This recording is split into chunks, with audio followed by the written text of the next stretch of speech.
Welcome back to another edition of the Course Creation Incubator Podcast. I'm your host, Gina Onativia, here to help you build up the online-based business of your dreams.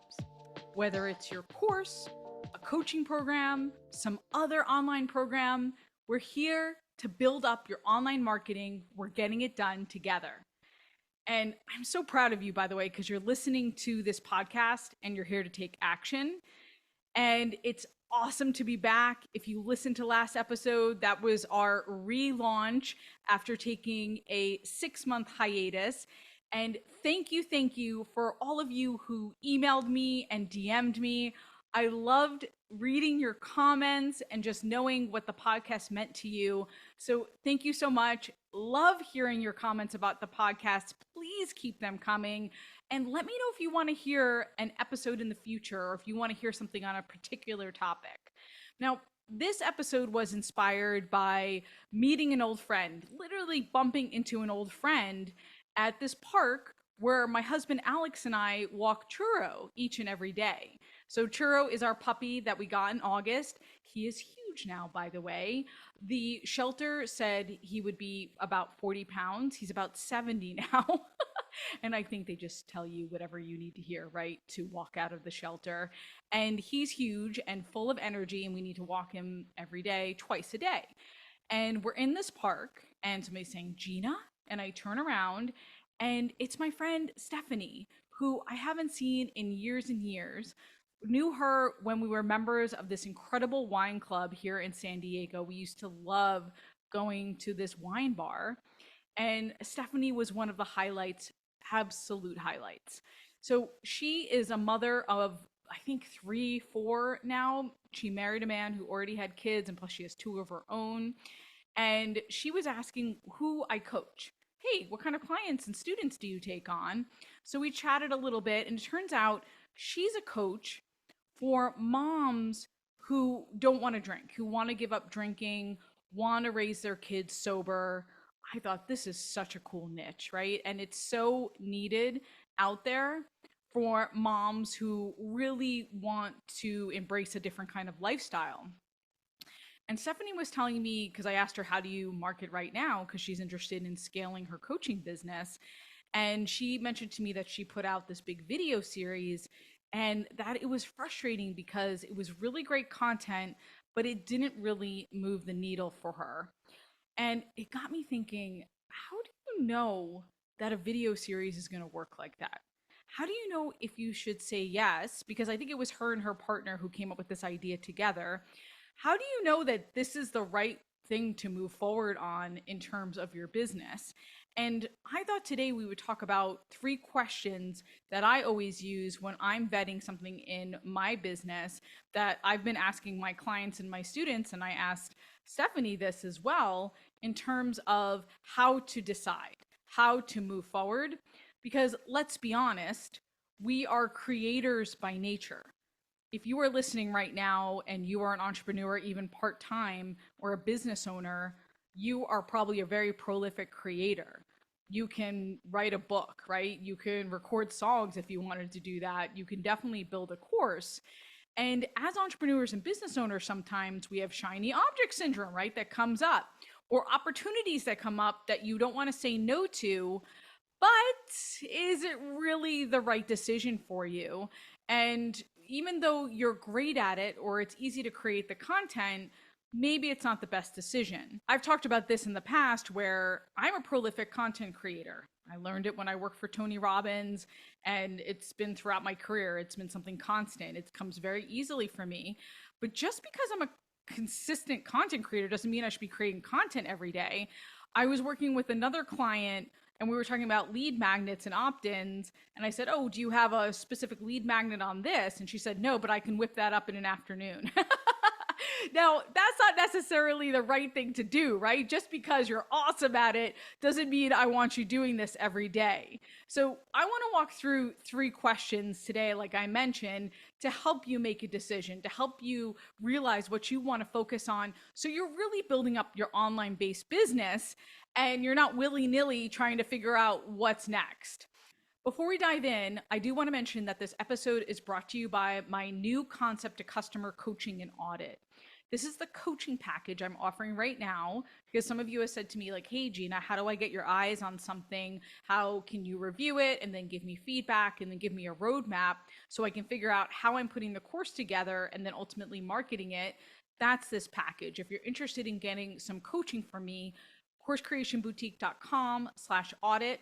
I'm only taking one client a quarter. So there's an application process, and then I'll let you know if we're going to move forward together. If you're looking for something a little more self-paced, but you still get my eyes on it, we have the 6-week accelerator where you're building up your course in 6 weeks. Really awesome program. I'll link to that in the show notes as well. All right, let's get to those 3 questions. And the first one is my favorite. I talk about this on the podcast. What do you want to get out of this? Number 1. Okay, we're vetting any opportunity. So going back to my friend Stephanie, right? And maybe looking at that video series or the next way she wants to market.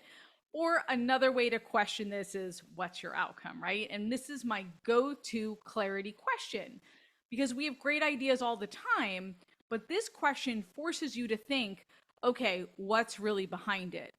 It's also a great get to clarity question when I have clients or students asking me about something they should do, and I'm not quite sure where they're trying to go yet, right? I'm not quite sure of their intention.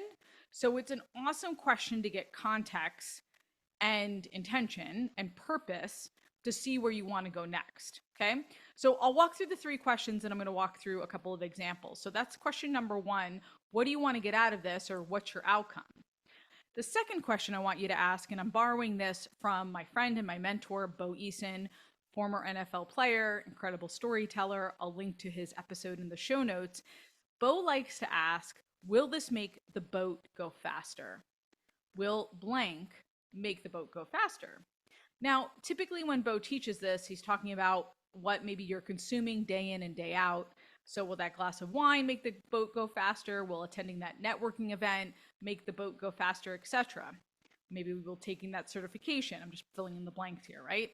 I love to apply this question to bigger initiatives for our business.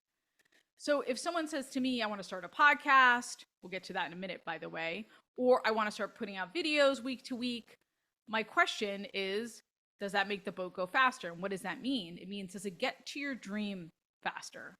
And that's what Bo really works with, right? Dreams. Does it put your dream front and center and get you there faster? I got a download from Bo yesterday saying, where are your dreams? Just reminding us, are they front and center? Are you remembering them? Who's holding you accountable to them?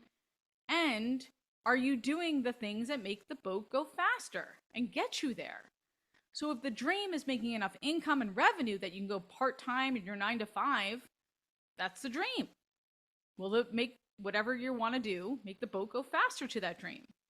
Some of you want to get paid as content creator, as a course creator, to get paid for your expertise. Maybe you're a course coach or a consultant, and you're getting paid for that one-on-one custom time, but you really want to get paid for your expertise out there from the masses. So if you're putting out a podcast or videos or heck, even a course, will it make the boat go faster to that dream? Which leads me to the last question. How does this ultimately make money for your business? Bottom line, if you're listening to this podcast, we're not talking about just putting content out there for free and ultimately not making money. We are talking about selling on this podcast. We are talking about building a true online business. Now, we talked about this in the last episode where I had to press pause on this podcast. I was in recovery, and putting out this podcast was definitely not the best use of my time and resources at the time. It didn't make sense because that was the season I was in. So I want to make sure that this outcome, and by the way, it doesn't have to be a podcast, it could be a partnership opportunity, whatever it is, that it helps you build your business. It helps you make money. So starting a podcast can be a big endeavor. So we've cut down to every other week because we're thinking we want to get that great traffic and audience. However, we want to leverage my time and my team's resources. So it makes sense to do a different version of that. All right, we've got our 3 questions. What's your outcome? Does it make the boat go faster and get to your dreams faster? And then how does it make money for your business and your bottom line?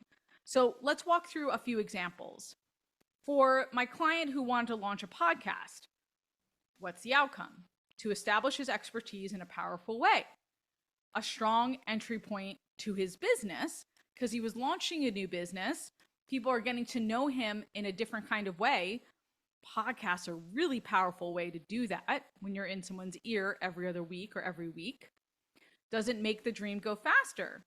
Yes, I would say so, because he wanted to build up this business. His dream was to build this new business, grow his audience, it still is, and to make revenue that can then lead to different kind of leads for him. So he has a low ticket course that he could sell to off of the podcast. And by the way, this is the answer to the third question, the money question. So it does make him money because he knows he has a natural next step to that low ticket course. And by the way, he had some pre-recorded TV shows that he could recycle into podcast episodes. So that was a bonus that he knew he had this existing content. Let's go through one more example. I had a student come up to me, this was a few weeks ago, and say, hey, I just built out this course. I sold it to 18 people. I'm thrilled. Now, am I ready to build the next course? Now, I've talked about this on this podcast. I don't want you immediately jumping into the next course, but let's go through it in terms of these questions. Question 1, what are you hoping to get out of this? What's your outcome? When I asked her this, turns out a few students had asked for this next program, and she felt kind of obligated to build it for them. They were saying, hey, it would be great if you built out this program, you could do it live. And she felt like, oh, she felt the push, right? But if we go to the next question, does it make the boat go faster? She wants to leave her full-time job and get into courses, at least part-time. She might do coaching and then courses and put together a full-time consultant schedule. So she had to make a certain amount of revenue. I would rather her focus on selling and selling that course again and again, maybe different variants, versus spending her time building another course. Like, she put all this blood, sweat, and tears into this course. Now I want her to reap the benefits of it. Does it support the business? Now to that next question, how does it make money? And eventually it'll make her money. But in the immediate, it makes sense for her to stick with that current course, right? So there's a decision right there. So for my client doing the podcast, the answer is yes. Questions check out. For this student who wants to go immediately into the next course, not so much. I would say wait on that.